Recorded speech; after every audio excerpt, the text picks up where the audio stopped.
I'm Catholic. That's how I introduced myself in episode 0 of the podcast. My faith is a big part of my life, if not its center. So I couldn't continue sharing my story without talking about my relationship with God.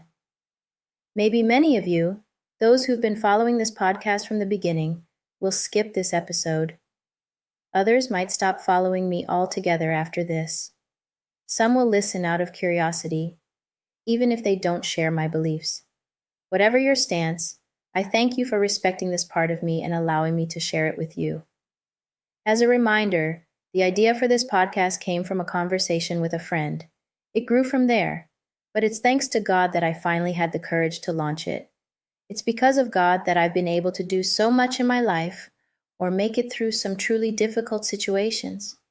Whether after breakups, professional disappointments, or personal victories, I know God was and always is present at every stage of my life.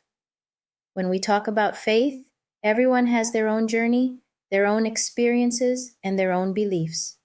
And often, we turn to God when our lives are falling apart. Personally, there were times when everything around me was crumbling, and my faith in God allowed me to hold on, at one point even to stay alive. Episode 7, Everything is Sometimes Simpler with God.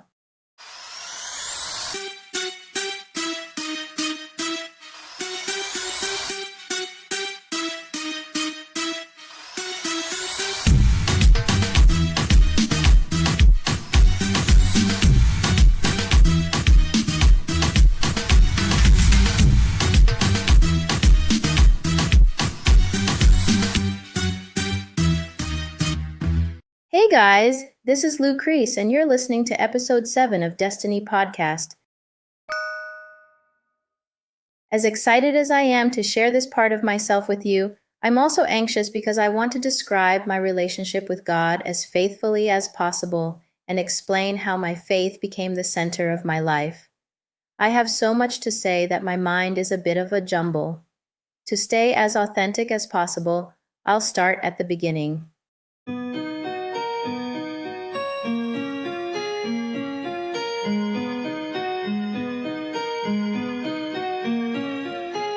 As far back as I can remember, I've never doubted the existence of God. I was born into a Catholic Christian family with a strong religious tradition. My grandparents and great-grandparents gave my mother a religious upbringing. She studied with nuns at Catholic schools. My dad was an altar server. When they arrived in France, my parents put aside practicing their faith. My first memory of God comes from my mother, who told me that one day on the way to school, I asked her who Jesus was, even though she had never talked to us about him. That's how I started catechism, so I could be baptized and take communion. My sister and I grew up with the basics of the Christian religion, but we didn't go to church every Sunday, didn't always say grace before meals, or pray before bed.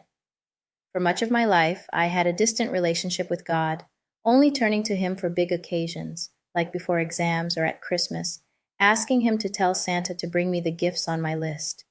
In short, it was a pretty selfish and one-sided relationship because I never asked myself what God expected from me. Looking back, I realized that I never questioned God's authority, even during tough times. I was sometimes disappointed, like when my mom lost a baby almost at term of the pregnancy, but never angry. God was always there to support me in painful or dangerous moments, even when I wasn't aware of it.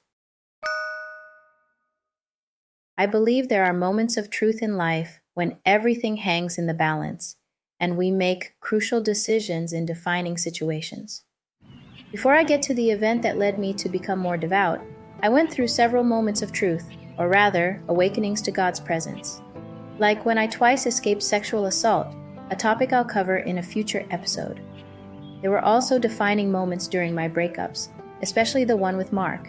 You might remember him. He's the one I went to Tunisia with, the time I lost my wig. That breakup was a brutal wake-up call. Mark, though baptized, wasn't religious and didn't believe much in God.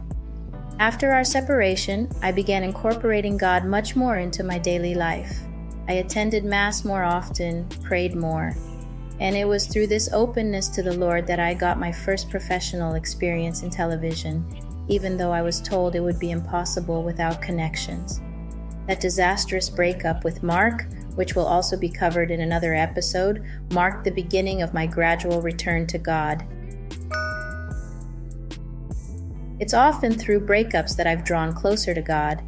Every time I was devastated, I learned more about how God transformed my pain and sorrow into comfort. I learned to distinguish my feelings, to analyze the difference between my life with God and without Him. And I can tell you, there's no comparison. Every wound, every obstacle was much easier to overcome when I let God be by my side. Of course, like many humans, it's often trials that teach us the biggest lessons. It took me coming close to death to finally make my relationship with God a priority. When you literally see yourself dying and the hand that comes to your rescue is God's, Jesus Christ's hands, I assure you, you don't live the second half of your life the same way you lived the first. I understand that some of you might struggle with what I'm saying, and I respect that. As I speak to you now, I'm not even sure I'll dedicate an entire episode to the day my life almost ended, maybe so you can better understand. However, the message I want to convey is this. There are situations in life that are too heavy for our small shoulders to bear, and we have a way to lighten that load. Our problems have this nasty habit of taking up all our mental and physical space. And sometimes, all it takes to breathe again is a simple thought of God. Don't wait until the last moment. Don't wait for a disaster to try. Because I can already hear you saying, "But Lucrece, I've tried, and God never answered. I know what it's like to pray and feel like there's no answer." What I'm asking, if you're willing, is to try again. Try without your prejudices. Try and keep your heart open. Because I truly assure you, Lesson 8. Everything is sometimes simpler with God. Follow Him. Hey, this was Lucrece. I'll see you soon for another episode of Destiny Podcast.